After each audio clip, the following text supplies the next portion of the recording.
She joked that he didn't like women, until the millionaire made her scream with pleasure. Before we explore all the details of this incredible story, tell us where you're following us from and the time.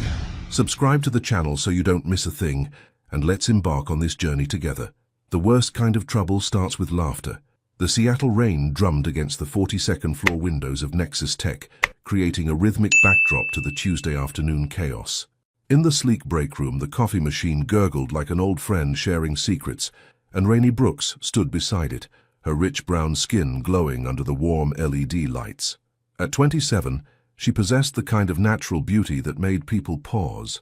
High cheekbones, expressive dark eyes that danced with mischief, and natural hair styled in elegant twists that framed her face perfectly. "Girl, you're telling me he's been here 2 weeks and hasn't even made eye contact with anyone?" Rainey's voice carried that melodic quality that made even complaints sound like music. She stirred her coffee with theatrical flair, her burgundy blazer hugging her curves as she gestured animatedly. Jasmine, her closest friend at work, leaned against the granite counter, her auburn curls bouncing as she nodded vigorously. "I'm serious. Cold as Alaska. My friend in accounting tried to introduce herself yesterday, and he literally just nodded and walked away." "Maybe he's gay," suggested Mika from marketing, pushing her glasses up her nose. Rainey threw her head back and laughed, that genuine, unfiltered laugh that could fill a room. "Honey, look at him. 6'2" of pure male perfection walking around here like he owns the place, which technically he does." She took a sip of her coffee and grinned wickedly. "But seriously, the way he completely ignores every woman here. Either he's gay, taken, or—" She paused for dramatic effect, her voice dropping to a conspiratorial whisper that somehow still projected across the room. "He just doesn't like women at all. I mean, come on, have you seen him look at anyone? The man's like a beautiful ice sculpture." The other women dissolved into giggles, and Rainey basked in the attention, her confidence radiating outward like warmth from a fireplace.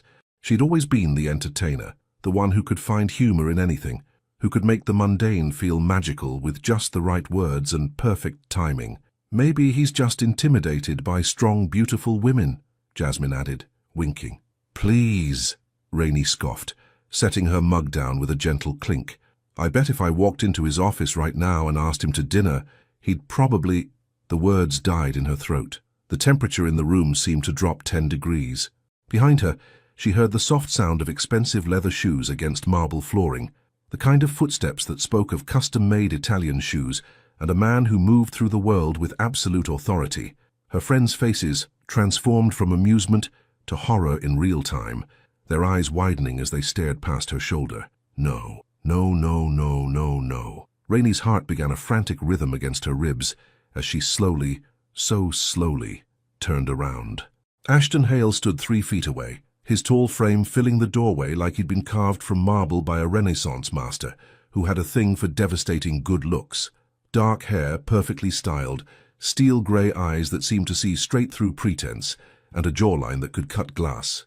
His charcoal suit fit him like it had been tailored by angels, and his presence commanded the room without him saying a single word. Those steel-gray eyes met hers directly, and Rainey felt her soul leave her body. He'd heard everything, every single word.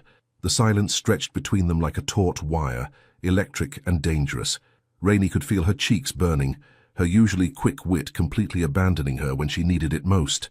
Behind her, she sensed rather than saw her friends melting away like ice in summer, leaving her alone to face the gorgeous tsunami of her own making. Ashton's expression remained unreadable, but something flickered in those grey depths. Amusement? Annoyance? She couldn't tell, and that terrified her more than outright anger would have.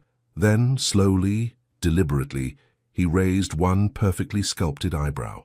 "Interesting theory," he said, his voice deep and smooth like aged whiskey, with just a hint of something darker underneath. His gaze held hers for another heartbeat that felt like an eternity, and Rainey swore she could feel the air between them crackling with an energy she didn't understand. Without another word, he turned and walked away, his footsteps echoing down the hallway until they faded into nothing.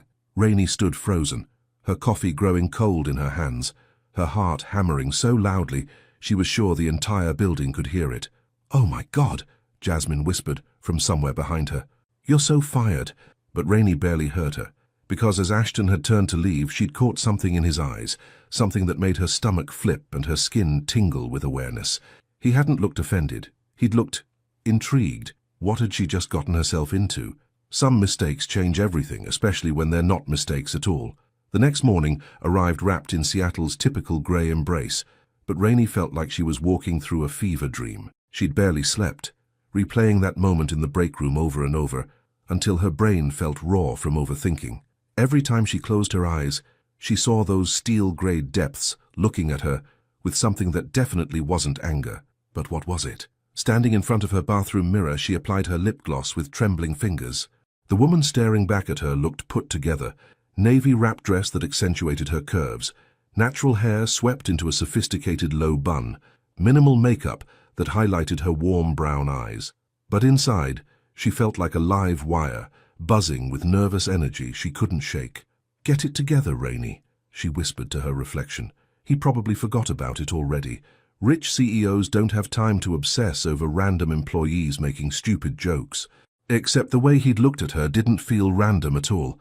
The Nexus Tech lobby buzzed with its usual morning energy, coffee-clutching employees hurrying toward elevators, the gentle hum of conversations blending with the soft jazz playing from hidden speakers. Rainey forced herself to walk normally, even though every instinct screamed at her to either hide in the parking garage or march straight to HR and confess everything. She was reaching for her security badge when she heard it, that now familiar sound of expensive Italian leather against marble. Her heart stopped. Ashton Hale emerged from the executive elevator, looking like he'd stepped off the cover of a business magazine. Today's suit was navy blue, perfectly tailored to his broad shoulders and lean frame. His dark hair was styled with just enough casual perfection to look effortless, and when he moved, there was a fluid grace that spoke of someone completely comfortable in his own skin. Rainey tried to blend into the crowd, but their eyes met across the lobby like magnets finding their match. Time seemed to slow. Instead of looking away or ignoring her entirely, which would have been the merciful thing to do, Ashton's gaze lingered. His grey eyes swept over her face with an intensity that made her skin tingle, as if he was memorizing every detail. There was something different in his expression today, something warmer and infinitely more dangerous than yesterday's cool observation. Was that interest? Before she could analyze it further, he began walking in her direction, not past her, not around her, directly toward her. Each step was deliberate, purposeful, and Rainey felt her breath catch in her throat. "Ms. Brooks," he said when he reached her, his voice carrying that same deep timbre that had haunted her dreams. "Good morning." The fact that he knew her name sent a shockwave through her system. When had he learned her name? How long had he been paying attention to her without her knowing? "Mr. Hale," she managed, proud that her voice came out steady despite the chaos in her chest. "Good morning." He stood close enough that she could catch the subtle scent of his cologne, something expensive and masculine that made her want to lean closer. The lobby continued to bustle around them, but it felt like they existed in their own private bubble. "I trust you slept well." The question seemed innocent enough, but the way his eyes glittered suggested he knew exactly how restless her night had been. "Like a baby," she lied smoothly, tilting her chin up with that natural confidence that had gotten her into this mess in the first place. Two could play this game. "And you?" A slow smile tugged at the corner of his mouth, the first real expression she'd ever seen him make. It transformed his entire face, adding warmth to those sharp features and making him look less like an untouchable CEO and more like a man who very much enjoyed a challenge. "Surprisingly well," he murmured, and something in his tone made her stomach flip. "I had some very interesting thoughts to keep me company." Was he flirting with her? Rainey felt like Alice tumbling down the rabbit hole, except this wonderland was filled with expensive suits and sexual tension thick enough to cut with a knife. "Interesting thoughts can be dangerous," she heard herself say, her voice dropping to match his intimate tone. "The best ones usually are." His gaze dropped briefly to her lips before returning to her eyes, and Rainey felt heat bloom across her cheeks. The elevator dinged behind them, breaking the spell. A group of executives emerged, and suddenly the spell was broken as the real world rushed back in. "Have a productive day, Miss Brooks," Ashton said, but he didn't move away immediately. Instead, he leaned just a fraction closer, close enough that she could feel the warmth radiating from his body. "And Rainey?" Her name on his lips made her knees weak. "Yes?" "Your theory from yesterday. I think you should test it sometime." Before she could respond, he was walking away, leaving her standing in the middle of the lobby, with her heart hammering and her mind reeling. Test it. What exactly did that mean? Around her, The morning routine continued, as if the earth hadn't just shifted on its axis. But as Rainey finally made it to the elevator on shaking legs, she couldn't escape one devastating realization. Ashton Hale wasn't ignoring her anymore. He was hunting her, and God help her, she wanted to be caught. When a predator decides to play, the game becomes irresistible. By Thursday afternoon, Rainey was convinced she was losing her mind. It started with the coffee. Tuesday morning, she'd found her usual vanilla latte waiting at her desk with a note from the building's cafe. Compliments of management. Wednesday, it was a perfectly timed elevator ride where Ashton appeared just as the doors opened, his presence filling the small space until the air felt electric. And this morning, he'd somehow materialized in the creative department, having a completely legitimate conversation with her supervisor about quarterly projections. Right, next, to her desk. For 20 minutes. Now as she sat in the fourth-floor conference room reviewing campaign mock-ups, she could feel herself constantly checking over her shoulder. Was he going to appear around every corner? Had he always been this involved in day-to-day operations? Or was she suddenly hyper-aware of his existence? The answer came with a soft knock on the conference room door. "Ms. Brooks, do you have a moment?" Rainey's pulse jumped straight to her throat. She turned to find Ashton standing in the doorway, looking devastatingly handsome in a charcoal grey suit that made his eyes look like storm clouds. His expression was perfectly professional, but there was something predatory in the way he watched her, like a wolf who'd found exactly what he'd been hunting for. "Of course, Mr. Hale." She closed her laptop and stood, smoothing down her emerald green dress with hands that refused to stop trembling. "What can I do for you?" He stepped into the room, closing the door behind him with a soft click that seemed to echo in the sudden quiet. The conference room, which had felt spacious moments before, now seemed intimate and charged with an energy that made her skin tingle. "I've been reviewing the creative team's recent work," he said, moving closer with that fluid grace that made her think of dangerous things. "Your campaign for the wellness app was impressive." Rainey blinked, caught off guard. "You reviewed my campaign?" "I review everything that crosses my desk." He was standing close enough now that she could see the tiny flecks of blue in his grey eyes, could catch that intoxicating scent of expensive cologne and something uniquely him. "But yours stood out." "Why?" The question slipped out before she could stop it, and she immediately wanted to take it back. Too eager, too obvious. But Ashton smiled, that slow, devastating smile that had been haunting her dreams. Because it was bold, fearless. It took risks that most people wouldn't dare. The way he said it, the way his gaze held hers as he spoke, made it clear they weren't just talking about advertising anymore. "I believe in taking calculated risks," Rainey managed, lifting her chin with that natural confidence that seemed to intrigue him so much. "Life's too short to play it safe all the time." "Is it now?" He took another step closer, and suddenly she was backed against the conference table, his tall frame creating a wall of masculine heat that made her breath catch. "And what kinds of risks do you like to take, Rainey?" Her name on his lips, spoken in that low, intimate tone, sent shivers down her spine. The professional mask was slipping, revealing something raw and hungry underneath that made her heart race.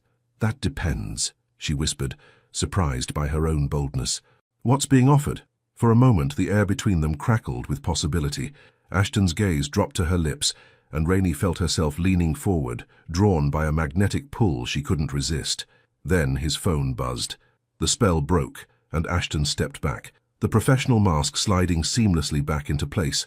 But his eyes still burned with that same intensity that made her feel like she might combust. "I should take this," he said, glancing at his phone. "But Rainey." "Yes? I'd like to discuss your campaign ideas further. Are you free for dinner Friday night? Purely business, of course." The way he said, "purely business," suggested it would be anything but. She struggled to find her voice, her professional instincts warring with something much more primal. "Yes, I'm free."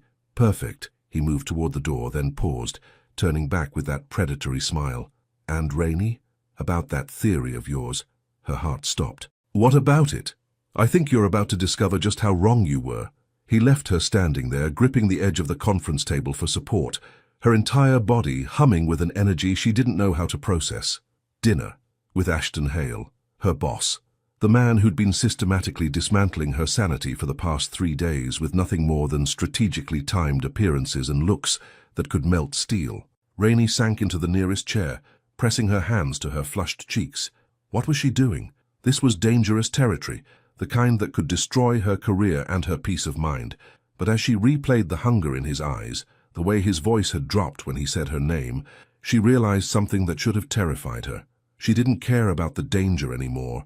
She wanted to see just how far this game could go. Some dinners are about food. Others are about hunger of an entirely different kind. Friday evening descended over Seattle like a velvet curtain, and Rainey stood in front of her bedroom mirror, wondering if it was possible to die from anticipation alone. She'd changed outfits 4 times. The red dress was too obvious, the black one too severe. The blue seemed too casual for whatever this night was going to become. Finally, she'd settled on a deep burgundy wrap dress that hugged her curves in all the right places, paired with heels that gave her enough height to look Ashton in the eye when she inevitably had to face whatever game he was playing. "Girl, you look like you're about to either seduce someone or murder them," Jasmine said from her perch on Rainey's bed, where she'd been providing commentary for the past hour. "And honestly, both options seem appropriate for dealing with your mysterious CEO." Jasmine Brooks Williams, no relation despite the shared last name that had bonded them during freshman orientation at University of Washington 5 years ago, was the kind of friend who could read Rainey like an open book. As Nexus Tech's head of digital marketing, she was sharp, intuitive, and had never steered Rainey wrong in matters of the heart. Well, except for that disaster with Trevor from accounting, but they didn't talk about Trevor. "You know what you remind me of right now?" Jasmine continued, adjusting her position on the bed with the familiarity of someone who'd been Rainey's chosen sister for years. "That time in college when you had that massive crush on Professor Chen's TA, but you were too scared to do anything about it. Same nervous energy, same I'm pretending this isn't a big deal vibes." "This is completely different," Rainey protested, smoothing her hands over the silky fabric. Her reflection showed a woman who looked confident and composed, the complete opposite of how she felt inside. "That was a crush. This is my career we're talking about." "Uh-huh." Jasmine's tone dripped skepticism. "And I'm the Queen of England. Honey, that man has been circling you like a shark for 3 days. This isn't about quarterly reports, and we both know it." Deep down, Rainey knew her friend was right. The way Ashton looked at her, the carefully orchestrated encounters, the invitation delivered with enough heat to melt steel, none of it had anything to do with business. "Jazz," Rainey said quietly, meeting her friend's eyes in the mirror. "What if I'm reading this all wrong? What if he really just wants to discuss work and I'm making this into something it's not?"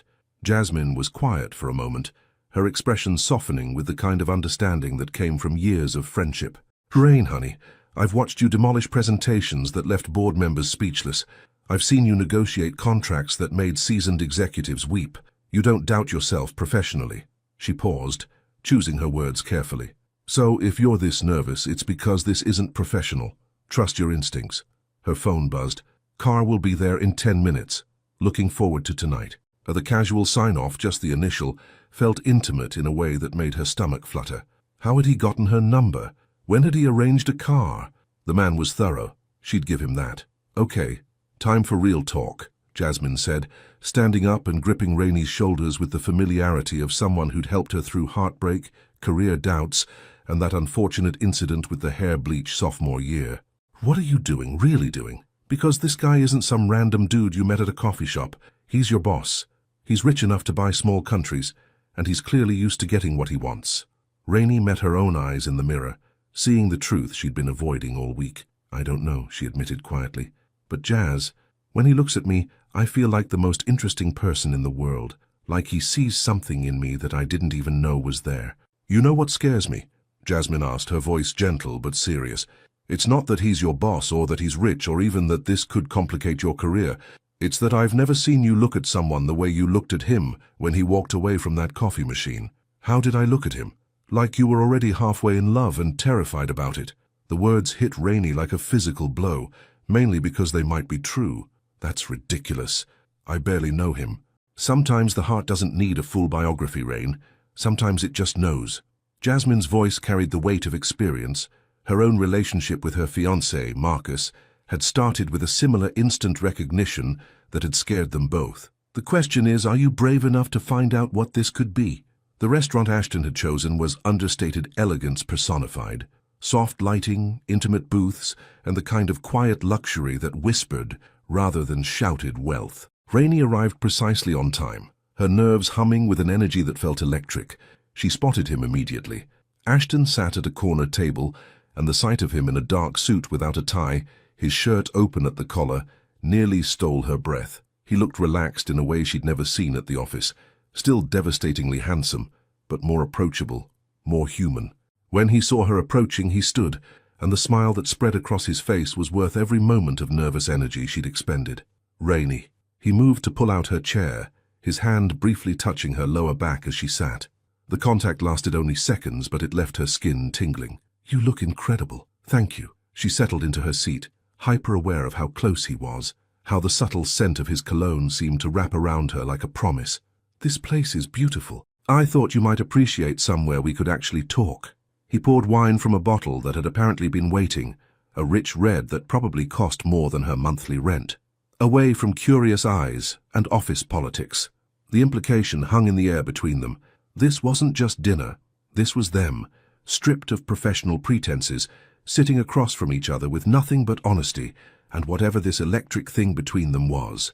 "So," Rainey said, taking a sip of wine that tasted like liquid silk, "are you going to tell me what this is really about? Because I have a feeling we're not here to discuss campaign strategies." Ashton leaned back in his chair, studying her with those storm-gray eyes that seemed to see straight through her defenses. "Direct. I like that about you." Among other things, the boldness surprised even her, but something about this man brought out a side of herself she didn't know existed. Among many other things, his voice dropped to that low, intimate tone that made her pulse quicken. Your laugh, for instance, the way you light up a room without even trying, the way you challenge people to think differently. You've been paying attention. More than you know. He leaned forward, his intensity focused entirely on her. "Can I ask you something?" "Shoot." "That day at the coffee machine, were you really talking about me? Or were you hoping I'd overhear?" The question caught her completely off guard, and for a moment she could only stare at him. The idea that she might have subconsciously wanted him to hear her joke, that some part of her had been trying to get his attention. She started to deny it, but something in his expression stopped her. He wasn't mocking her or trying to embarrass her. He genuinely wanted to know. "Honestly, I don't know. Maybe part of me was." "I thought so." His smile was triumphant and tender at the same time. "Do you know what I thought when I heard you laughing about me not liking women?" Rainey shook her head, not trusting her voice.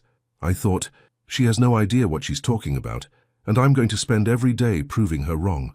The air between them crackled with tension, so thick she could barely breathe. This was it. The moment where they stopped pretending this was anything other than what it was. "And how's that working out for you?" she whispered. Ashton reached across the table, his fingers brushing against hers with deliberate slowness. The contact sent electricity shooting up her arm. "Ask me again at the end of the night." They ordered dinner, but neither of them could focus on food when there was so much to discover about each other. Conversation flowed like the wine, intoxicating and smooth, revealing layers of personality that had been hidden beneath professional facades. "Tell me about growing up," Rainey said as their appetizers arrived untouched. "What was it like being the heir apparent?" Something flickered across Ashton's expression, vulnerability mixed with old pain. "Lonely," he admitted, surprising them both with his honesty. "My parents divorced when I was 12. Dad threw himself into building the company. Mum moved to Europe to find herself. I spent most of my teenage years in boarding schools, summers at business camps, learning how to be worthy of an inheritance I never asked for. Is that why you seem so—" She paused, searching for the right words. "Emotionally unavailable?" His smile was rueful. "That's what my ex-fiancée used to say." "Ex-fiancée?" Rainey felt a stab of something that might have been jealousy. 3 years ago. Amanda. Ashton's voice was matter-of-fact, but she could see the careful neutrality in his expression. Perfect on paper. Right family, right education, right connections. We looked good together in photos for the society pages. What happened? I realized I was marrying a beautiful stranger, someone who loved the idea of being Mrs. Ashton Hale more than she loved me. He met her eyes directly. "What about you? Ever been close to marriage?" "Once. College boyfriend." Rainey found herself opening up in a way that surprised her. "Jonathan, we dated for 3 years and everyone expected us to get engaged after graduation, but when it came time to actually plan a future together, I realized I was more excited about my career than I was about him." Smart woman. Or selfish woman, depending on who you ask. His mother certainly had opinions. "And now?" Now I'm having dinner with my incredibly attractive boss, wondering if I've completely lost my mind. The wine was making her bolder than usual, or maybe it was the way he looked at her like she was something precious. For what it's worth, Ashton said, his thumb tracing patterns on her hand, I think your mind is one of the most beautiful things about you. And just like that, Rainey realized she was in completely over her head, and she didn't want to be rescued. The most dangerous conversations happen when you forget to guard your heart. 2 hours later, the restaurant had emptied around them, but Rainey barely noticed. The world had narrowed to this table, this man, and the way his voice wrapped around her like silk when he spoke. They'd moved past the pretense of business entirely. Somewhere between the second glass of wine and Ashton's story about growing up with impossible expectations, the conversation had shifted into territory that felt both thrilling and terrifying. So let me get this straight, Rainey said, leaning forward with her chin propped on her hand, wine making her bold and honest. You inherited a multi-billion-dollar company at 35, and your biggest fear is that people only see the money. Isn't it obvious? Ashton swirled the wine in his glass. His usual composure cracked just enough to let her see the man underneath. When you're worth what I'm worth, everyone wants something. No one looks at you and thinks, interesting person. They think opportunity. That's incredibly sad. The words slipped out before she could filter them, raw and honest. Is it? His grey eyes found hers across the table. Or is it just realistic? Rainey studied his face. The sharp jawline that looked carved from marble, the eyes that held intelligence and wariness in equal measure, the mouth that curved into smiles she was beginning to recognize as rare and precious. Can I tell you what I see when I look at you? She asked quietly. Something flickered in his expression. Vulnerability, maybe. Hope. What? I see a man who pays attention to details other people miss, who remembers that I like vanilla lattes and somehow arranges for them to appear on my desk, who listens when people talk, really listens instead of just waiting for his turn to speak. She paused, the wine making her braver than she had any right to be. I see someone who's probably incredibly lonely. The silence that followed felt charged with electricity. Ashton's hand, resting on the table between them, flexed slightly, and Rainey watched a dozen emotions flash across his face before he settled on something that looked like wonder. You're dangerous, Rainey Brooks, he said finally, his voice rough with something she couldn't name. How so? Because you make me want to tell you things I've never told anyone. Her breath caught. Like what? Ashton was quiet for a long moment, his fingers absently tracing patterns on the white tablecloth. When he spoke, his voice was so low she had to lean closer to hear him. Like the fact that I've been watching you for months, not just since that day at the coffee machine. Like how you brighten up every room you walk into, and I found myself scheduling meetings on your floor just to hear you laugh. His eyes met hers, intense and unguarded. Like how I haven't felt this interested in another person in, God, maybe ever. Rainey's heart hammered against her ribs. Ashton, I know it's complicated, he continued, his hand moving across the table until his fingers brushed hers. I know I'm your boss, and this goes against every rule in the employee handbook. But Rainey, I can't stop thinking about you. About this. He gestured between them, encompassing the electric energy that seemed to crackle in the space where they sat. She should say something sensible. Point out all the reasons this was impossible, dangerous, career-ending. Instead, she found herself turning her hand palm up, letting his fingers intertwine with hers. What are we doing? She whispered. I don't know, he admitted, his thumb tracing circles on her palm that sent shivers up her arm. But I know I don't want to stop. The waiter appeared at their table, discreetly clearing his throat. Excuse me, but we're closing soon. Ashton never took his eyes off Rainey as he reached for his wallet. Of course, check, please. The ride back to her apartment was charged with unspoken possibilities. Ashton's driver navigated Seattle's evening traffic while they sat in the back of the luxury sedan, the city lights painting patterns across their faces through tinted windows. This is me, Rainey said as the car pulled up to her building, a converted warehouse in Capitol Hill with industrial charm and reasonable rent. Ashton looked at the building, then at her. Rainey, I know. She could feel the weight of the decision hanging between them. Invite him up and everything would change. Say goodnight here, and maybe they could pretend this was still just dinner between colleagues. But as she looked at him, really looked at him, she realized she was tired of pretending. Would you like to come up for coffee? The words came out steadier than she felt. Real coffee this time. No hidden agendas or strategic encounters. Ashton's smile was soft and devastating. I thought you'd never ask. As they stood outside her building, Rainey fumbling with her keys while hyper-aware of Ashton's presence behind her, she realized something that should have terrified her.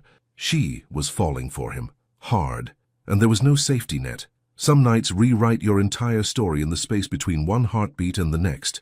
Rainey's apartment welcomed them with warm lighting and the lingering scent of vanilla candles. It was a space that reflected her personality perfectly. Exposed brick walls adorned with colorful abstract art, plush furniture in rich jewel tones, and plants cascading from every available surface. Books were stacked on coffee tables, throw pillows were scattered invitingly on the oversized couch, and everything about the space whispered comfort and authenticity.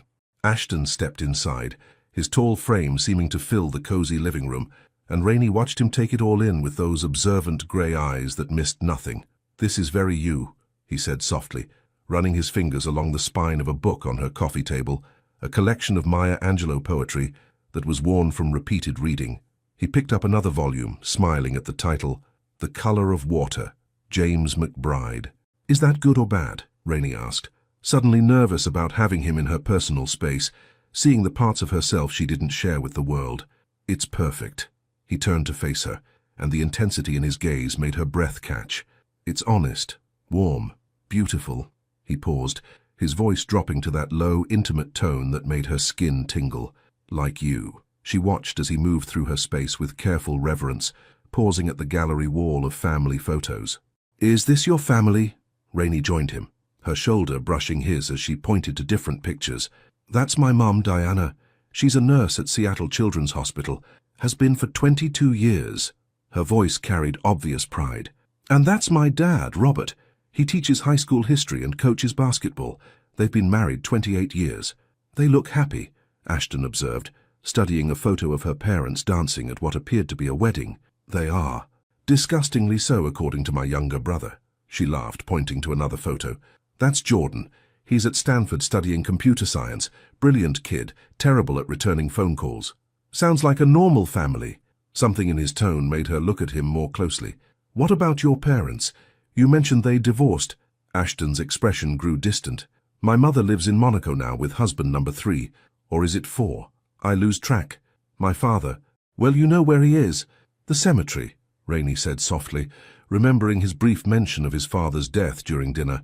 2 years ago, heart attack at his desk."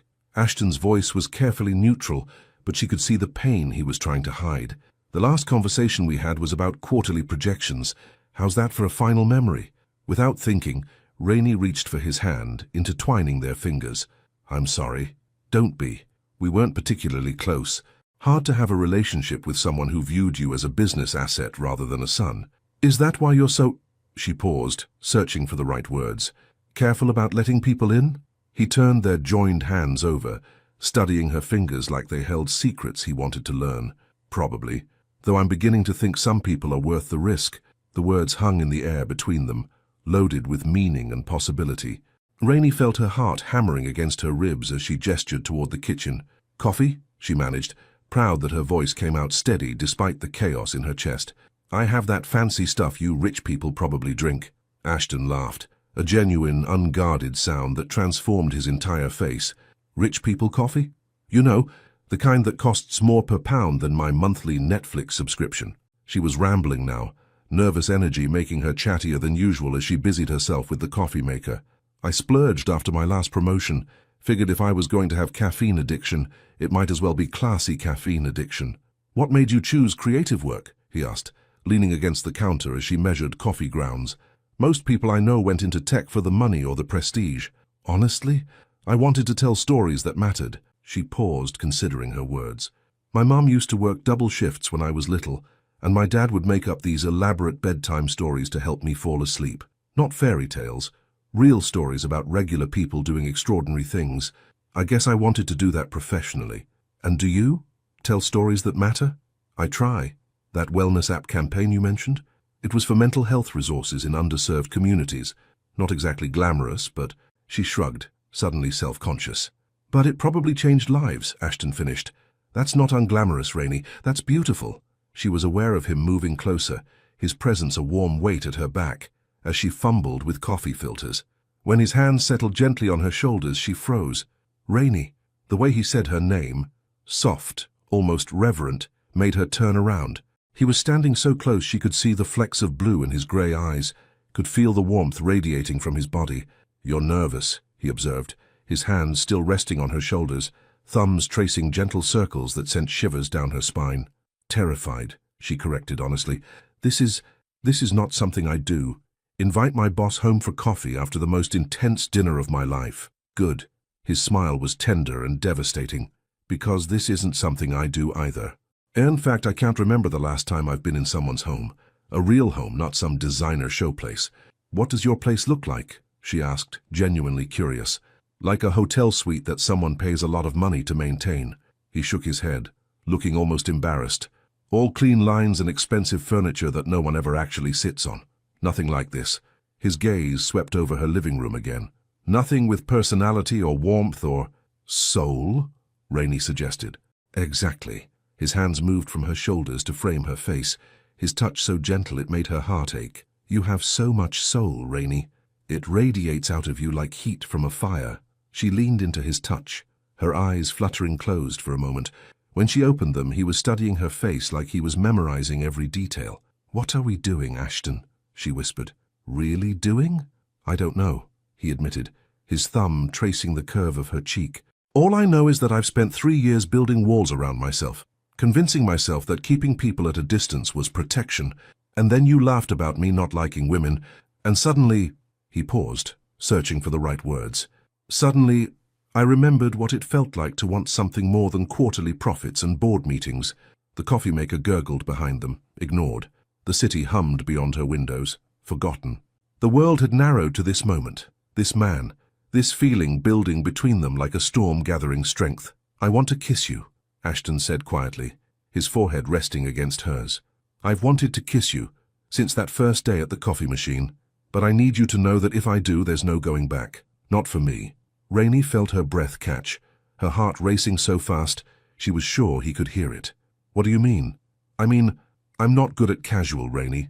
I'm not good at pretending something doesn't matter when it does, and this—" He gestured between them, his eyes never leaving hers.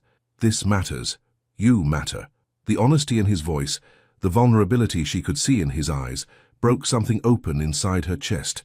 Here was this powerful, successful man who could have anything he wanted, and he was standing in her kitchen asking permission, telling her she mattered. "Then kiss me," she whispered.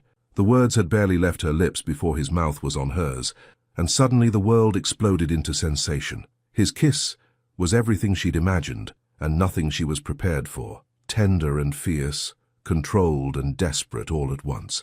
His hands tangled in her hair, and she could taste wine on his lips, could feel the restraint in the way he held her, like she was something precious and fragile. When they finally broke apart, both breathing hard, Rainey felt like she'd been fundamentally altered at a cellular level.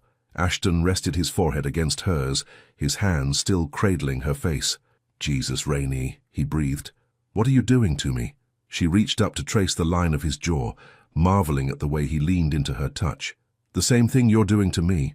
They moved to the couch without discussing it, settling into the plush cushions with her tucked against his side. It felt natural, inevitable, like they'd been gravitating toward this moment since the first time their eyes met across that office lobby. "Tell me something," Ashton said, his fingers playing with the ends of her hair. "Something you've never told anyone else." Rainey tilted her head to look at him. "Why?" "Because I want to know you, really know you, not just the brilliant woman who makes presentations that leave board members speechless, but you, the person who reads Maya Angelou poetry and splurges on expensive coffee and makes vanilla candles feel like home." The request was so simple and so intimate that it took her breath away. She was quiet for a moment, thinking. "I keep a journal," she said finally. "Have since I was 12. Not just recording events, but writing letters to my future self, asking her questions, telling her about my dreams, wondering if she's proud of the choices I'm making." "What does she say back?" Rainey smiled, touched that he understood immediately. "That she's proud, that she's grateful I was brave enough to take risks, to trust my instincts, to—" She looked up at him meaningfully. "To let people surprise me. Am I surprising you? Every minute." She shifted in his arms, her hand resting over his heart, feeling the steady rhythm beneath her palm. "I thought you were this cold, untouchable CEO." Turns out you're this incredibly thoughtful man who notices details and makes me feel like the most interesting person in the room. You are the most interesting person in the room, he said seriously. In any room. Your turn, she said, settling more comfortably against him. Tell me something no one else knows. Ashton was quiet for so long she thought he might not answer. When he spoke, his voice was barely above a whisper. I used to write poetry, he admitted, and she could feel him tense as if expecting mockery. In college, before I got serious about business. Terrible poetry probably, but it was mine. Something that had nothing to do with market shares or profit margins. Do you still write? Haven't in years, until... He paused, looking down at her with an expression she couldn't quite read. Until I met you. Suddenly I found myself thinking in metaphors again, wondering how to capture the way you laugh or the way you look when you're concentrating on something.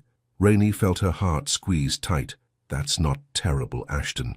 That's beautiful. Is it? Because most days I feel like I'm just going through the motions. Board meetings, budget reviews, strategic planning. All necessary, but none of it alive. None of it real. His hand found hers, their fingers intertwining. And then you walked into my world with your coffee machine theories and your infectious laugh, and suddenly everything feels possible again. They talked until the coffee grew cold, sharing stories and secrets, learning the landscape of each other's hearts. She told him about her first heartbreak, Jamie in 9th grade who broke up with her via text, her biggest fear, never living up to her own potential, and her secret dream, writing a novel someday maybe. He shared his recurring nightmare, being trapped in board meetings that never end, his guilt over his father's death, wishing their last conversation had been about anything other than work, and his confession that he'd been following her work for months before the coffee incident. I had my assistant pull every campaign you'd worked on, he admitted, looking slightly embarrassed. I told myself it was due diligence, making sure I understood our creative team's capabilities. But really I was just fascinated by the way your mind worked. That's either flattering or slightly stalkerish, Rainey teased. Definitely both, he agreed with a rueful smile. I was trying to understand how someone could consistently create work that was both commercially successful and emotionally resonant. Most people can do one or the other, but you... He shook his head in admiration. You make it look effortless. It's not effortless, she said quietly. I just refuse to believe that reaching people and making money have to be mutually exclusive. See? That's what I mean. You think differently than anyone else I know. As the evening wound down, and they both realized it was well past midnight, neither wanted the night to end.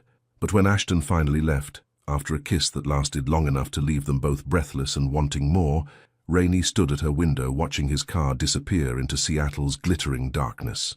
Everything had changed, and she couldn't wait to see what came next. When your personal and professional worlds collide, the only question is whether you'll burn down everything you've built or discover something worth rebuilding for. Monday morning arrived with Seattle's persistent drizzle and Rainey's complete inability to concentrate on anything that didn't involve replaying Friday night's kiss in vivid detail. She'd barely slept all weekend, her mind cycling through every moment of their evening together, the way Ashton's hands had felt cradling her face, the reverent tone in his voice when he said she mattered, the heat in his grey eyes when he'd finally pulled away from their kiss.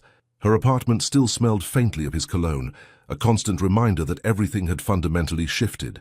Now standing in the Nexus Tech elevator, heading toward what promised to be the most complicated Monday of her career, Rainey tried to school her features into professional composure. She'd chosen her outfit carefully, a navy blue blouse that brought out her eyes paired with a charcoal pencil skirt that was business appropriate but flattering. Professional, with just a hint of the woman who'd spent Friday night wrapped in the arms of her incredibly attractive boss. The elevator dinged at the 38th floor, and Rainey stepped out into the familiar bustle of the creative department. Everything looked exactly the same open workspace, the same motivational posters, the same co-workers clutching their Monday morning coffee like lifelines.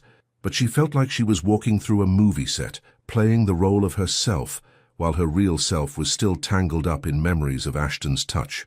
Well, well, well, Jasmine appeared at her elbow, eyes sparkling with curiosity. Look who's glowing this fine Monday morning. That dinner must have been very educational. Rainey nearly choked on her own coffee. Can you not announce my personal business to the entire office? So there is personal business to announce, Jasmine practically purred, following Rainey to her desk. Girl, you look like you've been thoroughly kissed, and I mean thoroughly. Before Rainey could deny anything, her computer chimed with a new email notification. Her heart jumped when she saw the sender, ahalenexustech.com. Subject, Project Review. Urgent Ms. Brooks. Please see me in my office at 10 a.m. to discuss the Wellness app campaign revisions. Come prepared to present your ideas. Best regards, Ashton Hale, Chief Executive Officer. The formal tone was so at odds with the man who'd whispered her name like a prayer while holding her face in his hands that Rainey had to read it twice. Was this how it was going to be? Professional distance during the day, stolen moments after hours. Earth to Rainey. Jasmine waved a hand in front of her face. You're doing that thing where you stare into space and look like you're solving world hunger. What's going on? Nothing, Rainey lied, minimizing the email. Just work stuff. But as 10 a.m. approached, her nerves frayed like an old rope. How was she supposed to sit across from Ashton and discuss campaign strategies when all she could think about was the way he'd tasted, the way his hands had felt in her hair, the way he'd looked at her like she was something miraculous? Ashton's corner office occupied the entire northeast section of the 45th floor, with floor-to-ceiling windows that offered a breathtaking view of Elliott Bay. The space was exactly what she'd expected. Sleek, modern, and imposing, with a glass desk that probably cost more than her car and furniture that belonged in an architectural magazine. But when the door closed behind her with a soft click, all she could focus on was the man rising from behind that intimidating desk. Ashton looked every inch the powerful CEO in his perfectly tailored charcoal suit and crisp white shirt, but when their eyes met across the expanse of his office, something electric passed between them that had nothing to do with quarterly reports. Rainey. Her name on his lips carried the same warm intimacy it had held Friday night, despite the formal setting. Mr. Hale, she replied carefully, hyper-aware that glass walls meant anyone walking by could see them. Something flickered in his expression. Disappointment, maybe, or amusement at her attempt to maintain professional distance. He gestured toward the conference area of his office, where a round table surrounded by leather chairs created a more intimate meeting space. Please sit. Would you like coffee? Water? I'm fine, thank you. Rainey settled into one of the chairs, placing her portfolio carefully on the table while trying to ignore the way Ashton moved, all fluid grace and controlled power. When he sat across from her, close enough that she could smell that intoxicating cologne, her concentration nearly evaporated completely. How was your weekend? He asked quietly, his professional mask slipping just enough to let her see the man underneath. Complicated, she admitted honestly. Yours? Long. I kept thinking about Friday night. His voice dropped to that intimate tone that made her skin tingle. About you. About how beautiful you looked in the candlelight, how you felt in my arms. Ashton. The warning in her voice was half-hearted at best. We're at work. Are we? He leaned forward slightly, his grey eyes intense and focused entirely on her. Because right now all I can think about is how much I want to kiss you again. Rainey's breath caught, heat pooling low in her stomach, despite every rational thought screaming at her to maintain professional boundaries. Someone could see us. The glass is one way from this angle, he said, never taking his eyes off her face. And my assistant knows not to disturb me during important meetings. Is that what this is? An important meeting? The most important one I'll have all day. He reached across the table, his fingers barely brushing hers in a touch that sent electricity shooting up her arm. I needed to see you, to make sure Friday night wasn't some incredibly vivid dream. The honesty in his voice, the vulnerability she could see in his eyes despite his powerful position and intimidating office, made her chest tighten with emotion. This wasn't just physical attraction or forbidden office romance. This was something deeper, more complicated, more dangerous than either of them had bargained for. We should actually talk about the campaign, she said weakly, even as she turned her hand palm up to let their fingers intertwine properly. Should we? His thumb traced circles on her palm, the same gesture that had driven her crazy at dinner. Or should we talk about the fact that I've rescheduled 3 meetings this morning because all I could think about was getting you alone? Ashton. She wanted to say something about professionalism, about the risks they were taking, about all the reasons this was impossible. Instead, what came out was, I couldn't sleep all weekend. His smile was triumphant and tender at the same time. Good. I'd hate to be the only one suffering. A knock on the office door made them spring apart like teenagers caught making out. Ashton's assistant's voice came through the intercom. Mr. Hale? The board meeting has been moved up to 11:30. Thank you, Sarah. Ashton replied smoothly, though his eyes never left Rainey's face. Please reschedule my lunch meeting as well. They sat in charged silence until the assistant's footsteps faded away. The spell was broken, reality creeping back in like cold air through an open window. "We can't keep doing this," Rainey said quietly, though she made no move to pull her hand away from his. "Doing what?" "Playing with fire in your office. Someone's going to notice eventually. There will be rumors, speculation." She trailed off, seeing the way his jaw tightened at her words. "Are you saying you want to stop?" His voice was carefully neutral, but she could see the tension in his shoulders, the way his hand stilled against hers. "No," she admitted, the word coming out more breathless than she intended. "I'm saying we need to be smarter about this. More careful." Relief flooded his expression. "Then we'll be careful, discreet." He lifted their joined hands to his lips, pressing a soft kiss to her knuckles that made her entire body sing. "But Rainey, I'm not walking away from this. From you, I can't." The raw honesty in his voice, the way he looked at her like she was something precious and irreplaceable, made her feel like she could conquer the world or spontaneously combust from the intensity of her feelings. "What are we doing?" she whispered, the question that had become their refrain. "We're falling," he said simply. "The question is whether we're brave enough to trust each other to catch us." And as Rainey looked into his storm-grey eyes, she realized she'd already made her choice. She was falling, and she didn't want to be caught by anyone else. Every secret has an expiration date. The only question is whether it explodes or gets gently revealed. 3 weeks of stolen glances across conference rooms, carefully orchestrated elevator encounters, and late-night text messages that made Rainey's heart race had created a delicious tension that hummed beneath the surface of every workday. But by Thursday afternoon, the careful balance they'd maintained was beginning to crack under the weight of everything they weren't saying. Rainey stood at her desk, staring at the email that had just landed in her inbox like a bomb with a pretty bow on top. Subject: Team Building Retreat. Mandatory attendance. All department heads and senior staff are required to attend this weekend's executive retreat at Cascade Lodge. Please confirm your attendance immediately. Business casual attire recommended for outdoor activities. Patricia Williams, HR Director. Her phone buzzed immediately. A text from Ashton. "Did you get the retreat email?" Rainey typed back quickly. "Yes, this is going to be complicated. Complicated is an understatement. We need to talk." Before she could respond, Jasmine appeared at her shoulder like she had a sixth sense for drama.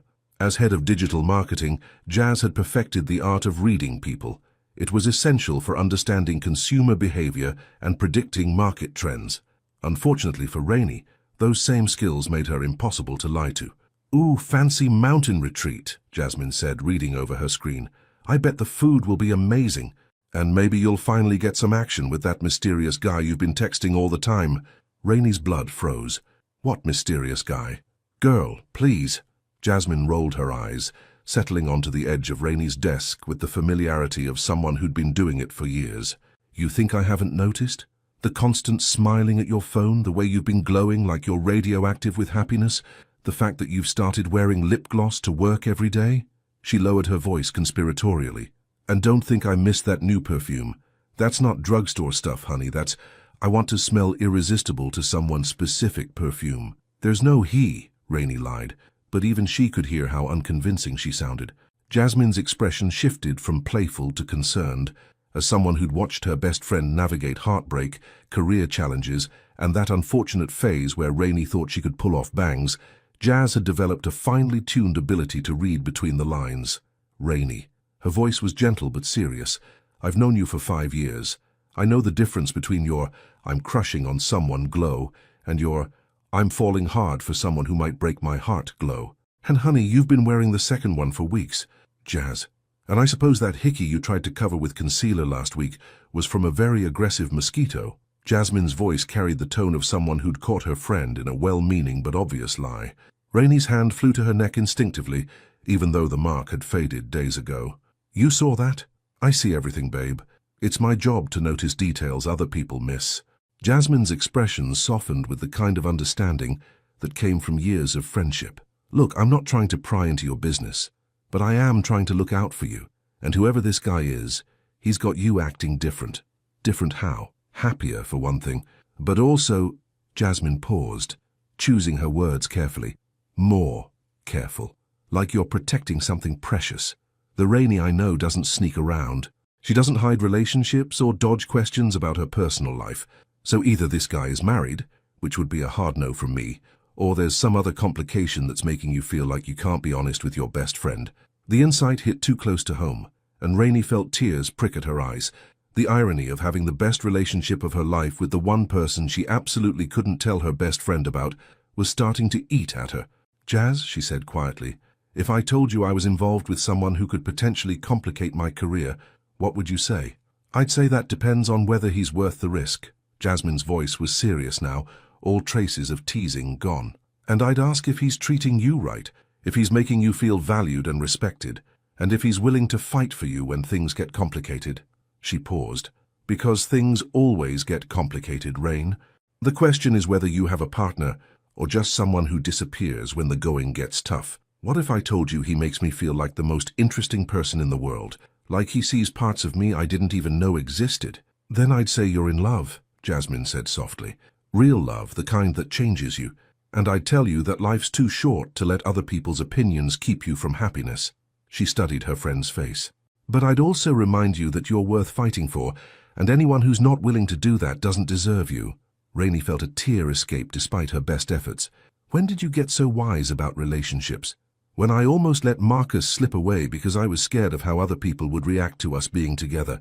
Jasmine's voice carried the weight of experience.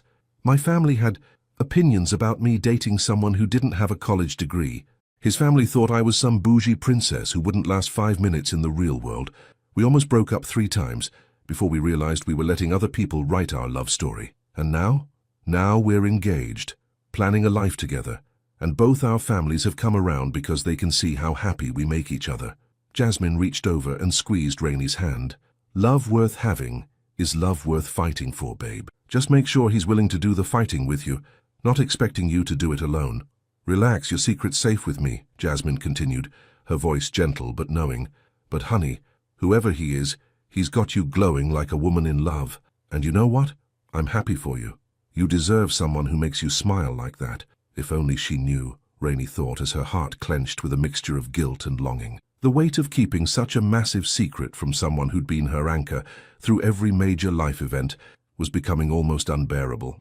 The retreat location was breathtaking. Cascade Lodge, nestled in the foothills of the Cascade Mountains, surrounded by towering evergreens and overlooking a pristine lake that reflected the sky like a mirror.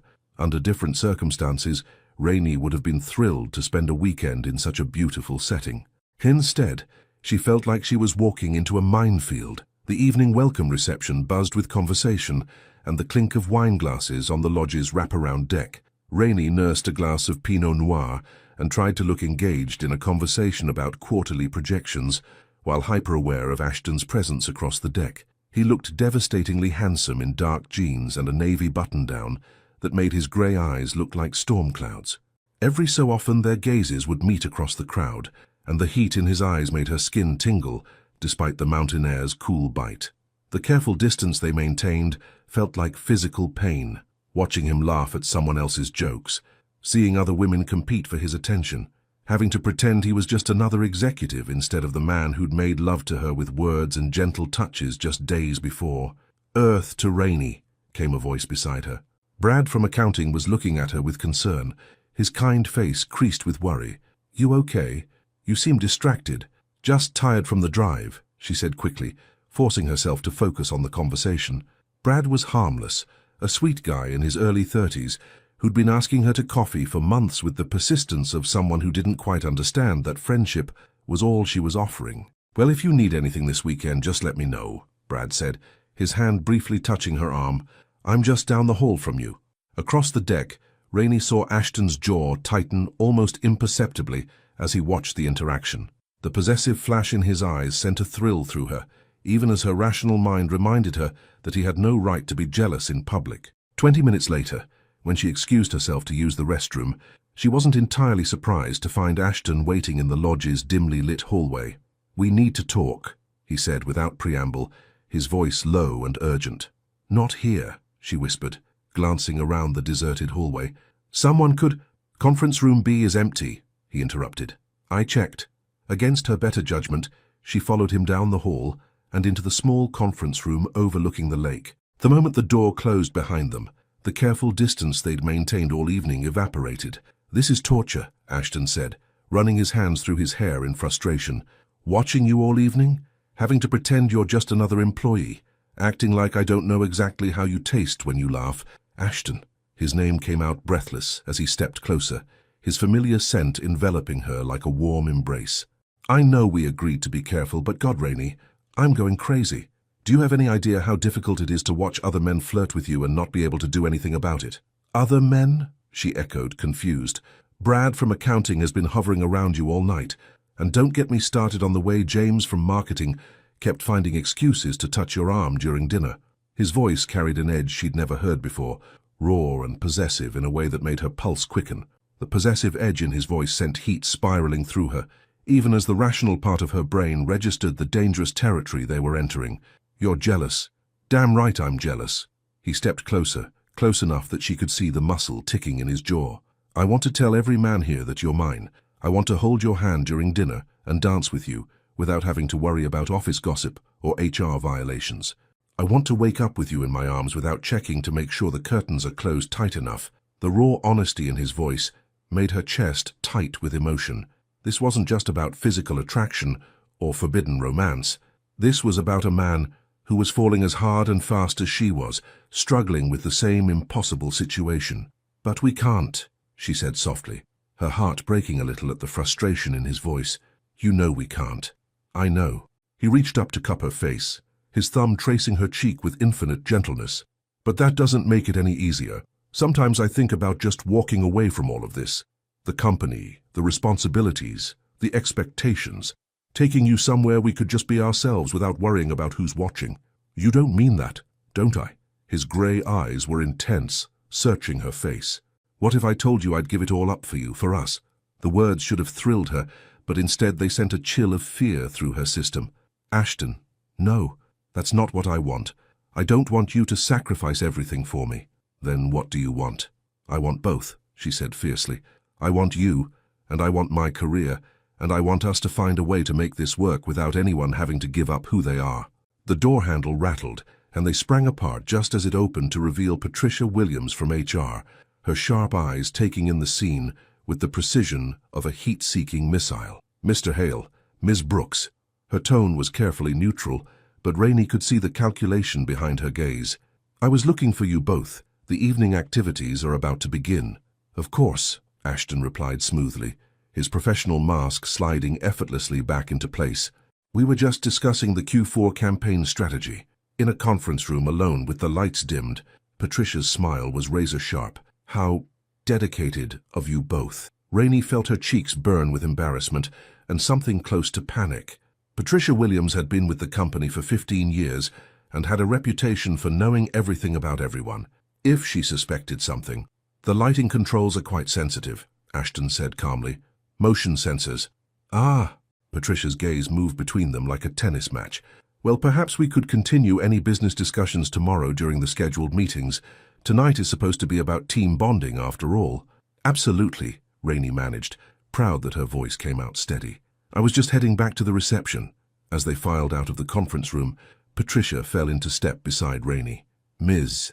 Brooks, might I have a word?" Ashton continued down the hallway, but not before shooting Rainey a look that promised they'd continue their conversation later. Rainey's stomach churned as Patricia guided her toward a quiet alcove. "I'm going to speak plainly," Patricia said, her voice low and serious. "Office relationships are complicated things. They require careful navigation to avoid potential issues. I'm not sure what you're implying."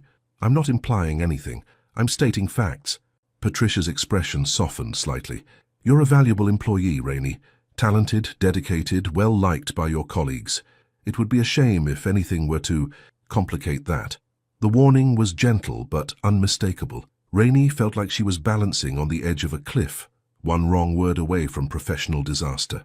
"I appreciate your concern," she said carefully, "but I can assure you that my personal and professional lives remain completely separate." Patricia studied her for a long moment, then nodded. "I'm glad to hear it. Enjoy the rest of the evening." As the HR director walked away, Rainey sagged against the wall, her heart hammering against her ribs.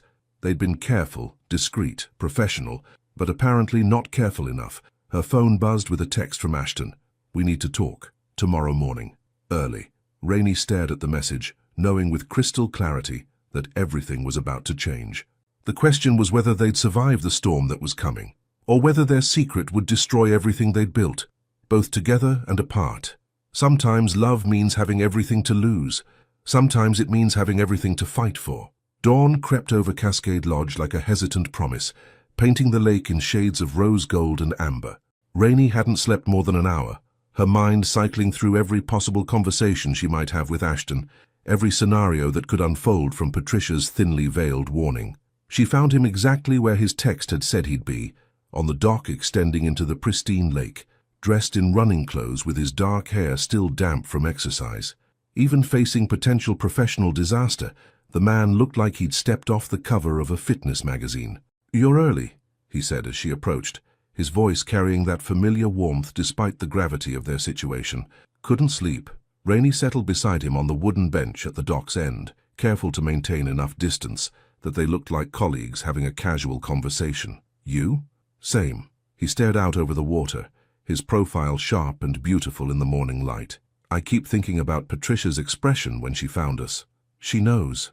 The words came out flat and certain. "Maybe not details, but she knows something's happening." Ashton nodded grimly. "Which means we have decisions to make." The weight of that statement settled between them like a stone, dropped into still water, sending ripples through everything they'd built together. Rainey pulled her cardigan closer against the mountain air's chill, wishing she could pull certainty around herself just as easily. "What kind of decisions?" she asked, though part of her already knew. "The kind that determine whether we have a future together, or whether this ends right here, right now." His voice was steady, but she could hear the undercurrent of pain threading through his words. Rainey's heart clenched. "Ashton." "No, let me finish." He turned to face her fully, those storm-grey eyes intense and focused entirely on her face. "Because I need you to understand what we're really talking about here." She nodded, not trusting her voice.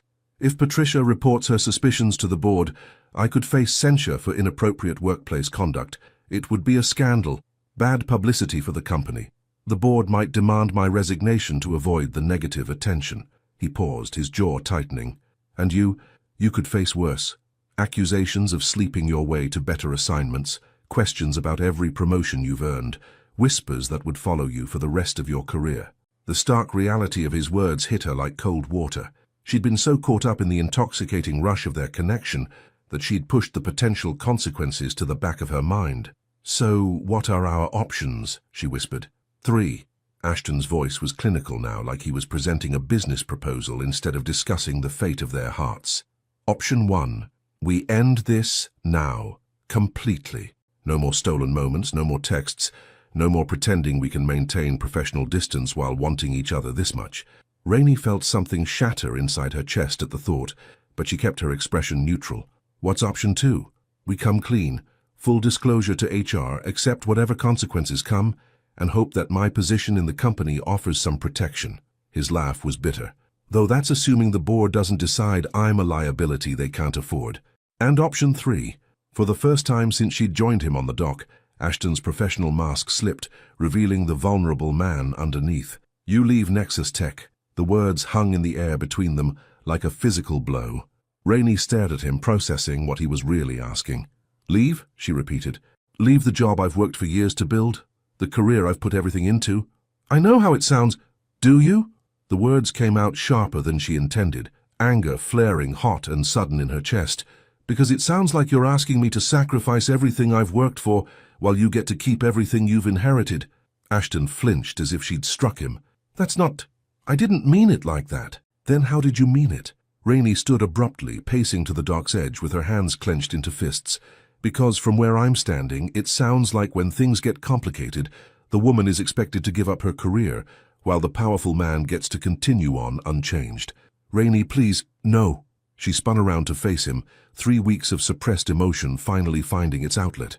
"Do you know what I went through to get where I am? The extra hours I put in to prove I belonged?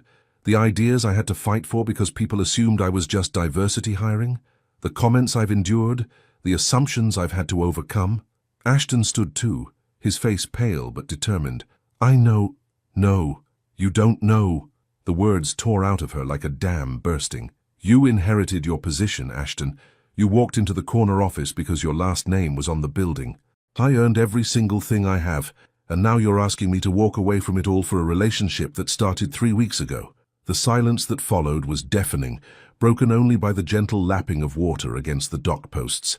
Ashton's expression cycled through hurt, anger, and something that looked like devastation. "You're right," he said finally, his voice rough with emotion. "I'm asking you to sacrifice everything while I risk nothing. I'm asking you to trust me with your entire future based on 3 weeks of, what? Stolen moments and whispered conversations." Rainey felt tears prick at her eyes, but she refused to let them fall. "Ashton, but here's what you don't understand." He stepped closer, his intensity focused entirely on her. "I'm not asking you to sacrifice your career for a fling, Rainey. I'm not asking you to give up everything for some rich guy's whim." "Then what are you asking?" "I'm asking you to trust me with your heart because you've already got mine." His voice dropped to a whisper, raw and honest. "I'm asking you to take a leap with me because I'm so completely, utterly in love with you that the thought of losing you makes it hard to breathe." The confession hit her like lightning, electric and transformative. She stared at him, seeing the truth written in every line of his face, hearing it in the tremor of his voice. "I love you too," she whispered, the words slipping out before she could stop them. "I love you so much it terrifies me." Relief flooded his expression, followed immediately by something that looked like hope. "Then we'll figure it out. Together, whatever it takes." "How?" she asked, even as she felt herself leaning toward him like a flower toward sunlight. "How do we make this work without destroying everything we've both built?" "I don't know," he admitted. "But I know I'd rather fight for this, for us, than walk away and spend the rest of my life wondering what we could have been." The morning sun climbed higher, painting the world in golden light as they stood on that dock with their hearts laid bare between them. In the distance, Rainey could hear the lodge beginning to stir. Breakfast preparations, early risers starting their day, the normal world carrying on while hers hung in the balance. "We need to be smart about this," she said finally. "Strategic. If we're going to fight for this, we need a plan."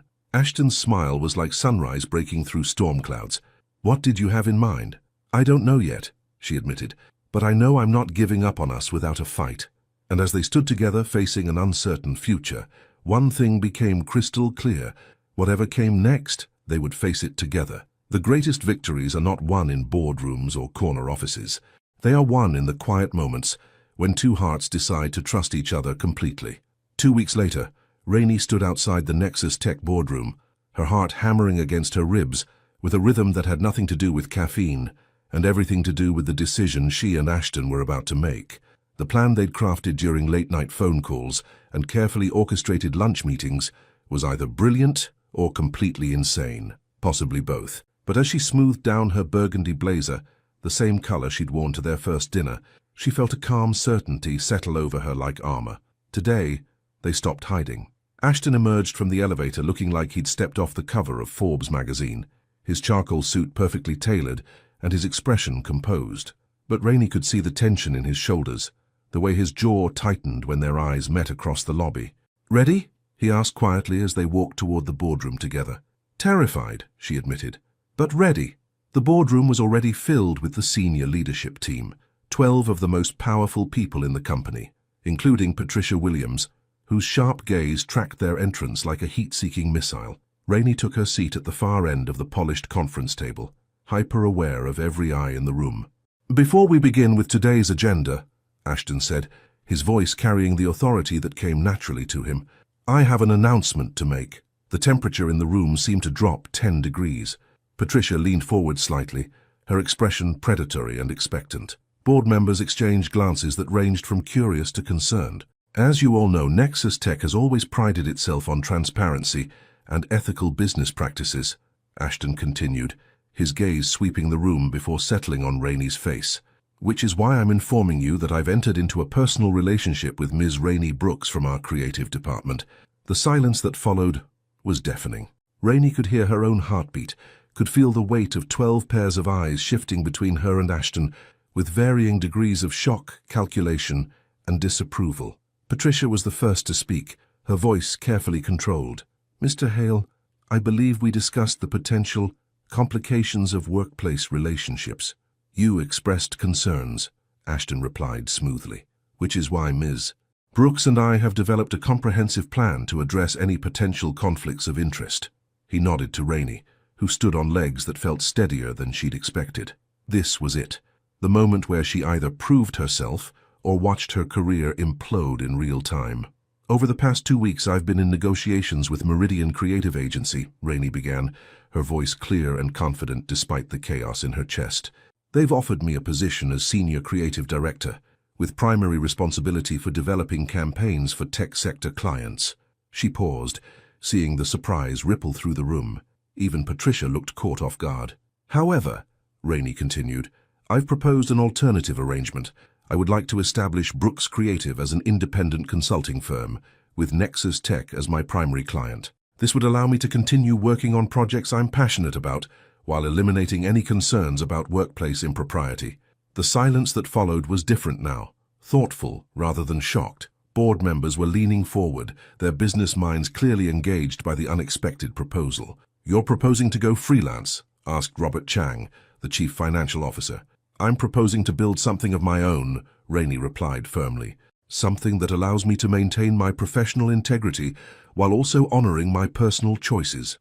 Ashton stepped forward, and when he spoke, his voice carried the quiet strength that had made her fall in love with him in the first place. Ms. Brooks has been one of our most valuable creative assets for 3 years, he said. Her campaigns have increased client engagement by 47% and brought in over $12 million in new business. Losing her to a competitor because of outdated policies about personal relationships would be, frankly, a catastrophic business decision. And if the relationship doesn't work out? Patricia asked, her tone sharp but not entirely unsympathetic. If personal complications affect professional performance? Rainey and Ashton exchanged a look that said everything without words. Then we deal with those complications like adults, Rainey said simply. But we don't let fear of what might happen prevent us from pursuing what we both know is right. The discussion that followed was intense, professional, and surprisingly productive. Questions were raised about contract terms, conflict of interest protocols, and timeline for transition. Through it all, Rainey felt a growing sense of amazement at what they'd accomplished. They weren't just fighting for their relationship, they were revolutionizing it. 45 minutes later, the vote was unanimous.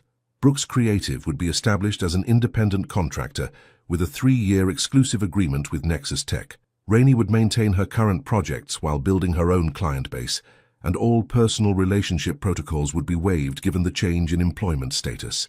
As the board members filed out, Patricia lingered, approaching Rainey with an expression that was almost impressed. That was either the most professionally executed romantic gesture I've ever witnessed, or the most romantically motivated business decision, she said dryly. Maybe both, Rainey suggested, unable to suppress her smile. Patricia studied her for a moment, then nodded. You handled yourself well in there. I respect someone who's willing to fight for what they believe in. She paused. For what it's worth, I think you two might actually make this work. When the boardroom finally emptied, leaving just Rainey and Ashton alone among the scattered papers and empty coffee cups, the magnitude of what they'd just accomplished began to settle in. We did it, Rainey whispered, staring at the contract terms still displayed on the projection screen. You did it, Ashton corrected, moving around the table toward her. That was the most impressive display of professional courage I've ever witnessed. I had good motivation, she said, meeting him halfway around the massive conference table. Someone very wise once told me that the best risks are the ones worth taking. Sounds like a smart guy. His smile was tender and triumphant as he reached for her hands. Any regrets? Rainey pretended to consider the question seriously. Well, I'm giving up the security of a steady paycheck to start my own business. I'm entering into a relationship with a man who could buy small countries. And I just announced our personal business to 12 of the most powerful people in Seattle's tech industry. When you put it like that, it does sound mildly insane. Mildly? Rainey laughed, the sound bright and free in the formal boardroom. Ashton, 6 weeks ago I thought you were a cold, untouchable CEO who probably didn't even notice I existed. Now I'm starting my own company and planning a future with you. If that's not completely insane, I don't know what is. And yet it feels like the most sane thing I've ever done. She stepped closer, close enough to see the gold flecks in his gray eyes, close enough to feel the warmth radiating from his body. I love you, Ashton Hale. Completely. Terrifyingly. Absolutely. I love you too, Rainey Brooks. he murmured, his hands framing her face with infinite gentleness. Enough to change everything. When he kissed her, right there in the boardroom where they'd just rewritten the rules of their entire world, Rainey felt like she was flying. No more stolen moments, no more careful distances, no more pretending they were anything other than two people completely, irrevocably in love. And as Seattle's afternoon sun streamed through the floor-to-ceiling windows, painting them both in golden light, one thing became crystal clear. Sometimes the greatest love stories begin with the courage to rewrite the ending. 6 months later, true love isn't about finding someone perfect. It's about finding someone who makes you want to be the best version of yourself, and then building that life together, one brave choice at a time. The Seattle Space Needle gleamed against the twilight sky like a silver promise, and Rainey Brooks, now Rainey Brooks, CEO of Brooks Creative, stood on the rooftop terrace of her new downtown office building, watching the city light up like a constellation fallen to earth. 6 months. 6 months since she'd walked into that boardroom and bet everything on love and her own courage. 6 months since she'd chosen to build something of her own, rather than sacrifice what she'd already built. 6 months since she and Ashton had rewritten the rules of what was possible when two people decided to fight for each other instead of fighting against the world. "Beautiful view," came a familiar voice behind her, warm with the kind of affection that still made her heart skip beats.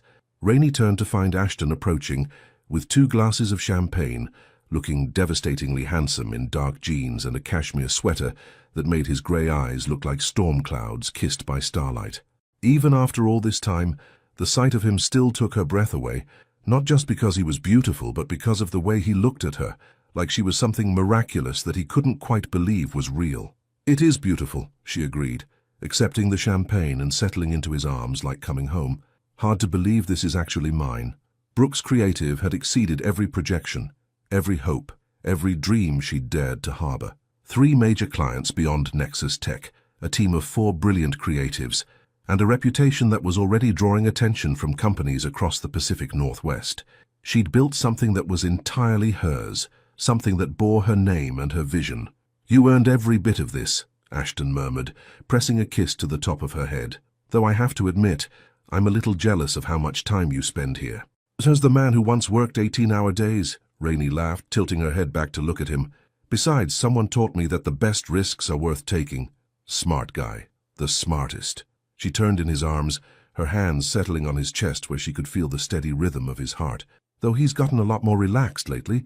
I hear he's been delegating more, taking actual lunch breaks, leaving the office before 9 p.m. What can I say? I have good motivation to come home." His smile was soft and private, the smile he saved just for her.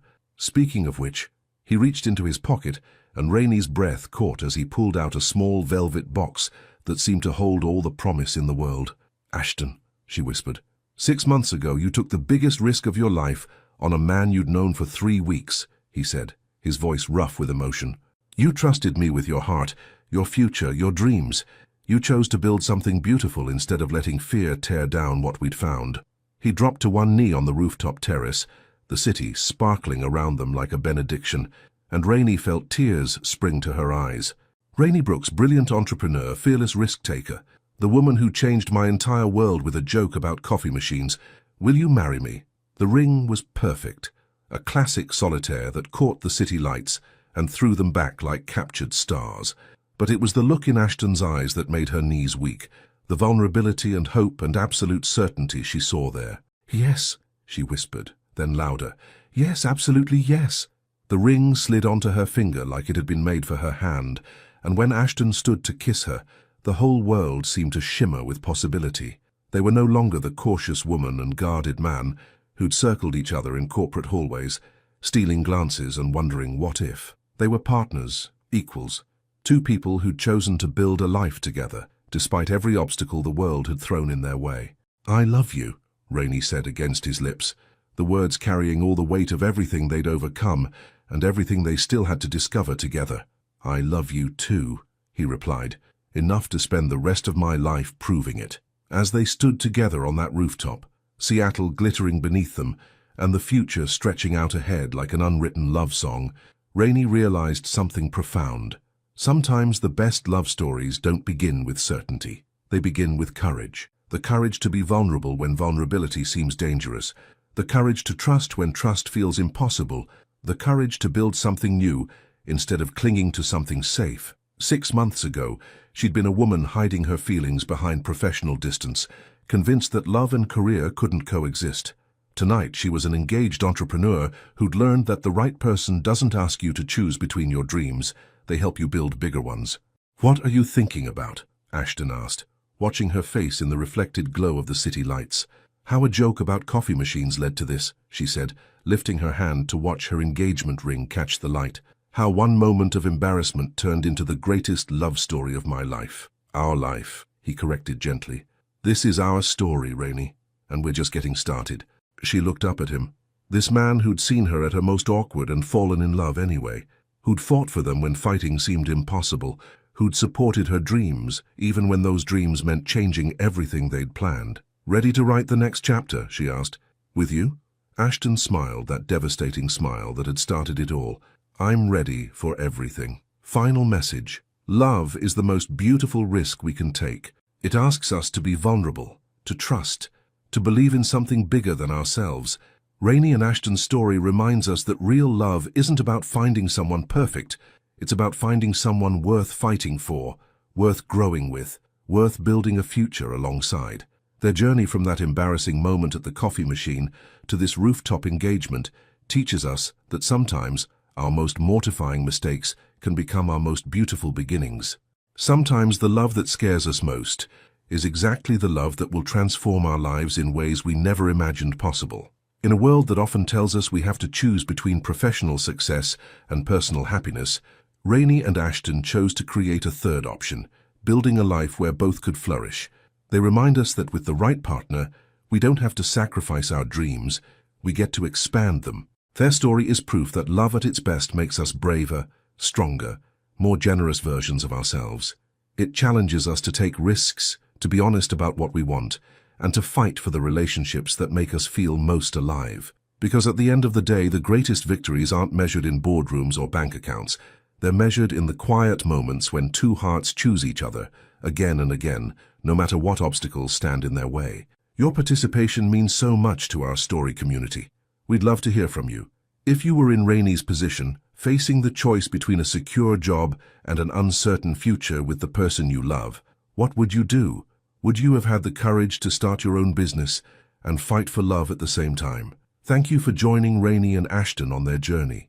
May their story inspire you to take the beautiful risks that lead to the most extraordinary love. Thank you so much for watching until the end. If you enjoyed this story, don't forget to subscribe to the channel, leave a like and comment your thoughts. Your participation is very important to us. See you next time.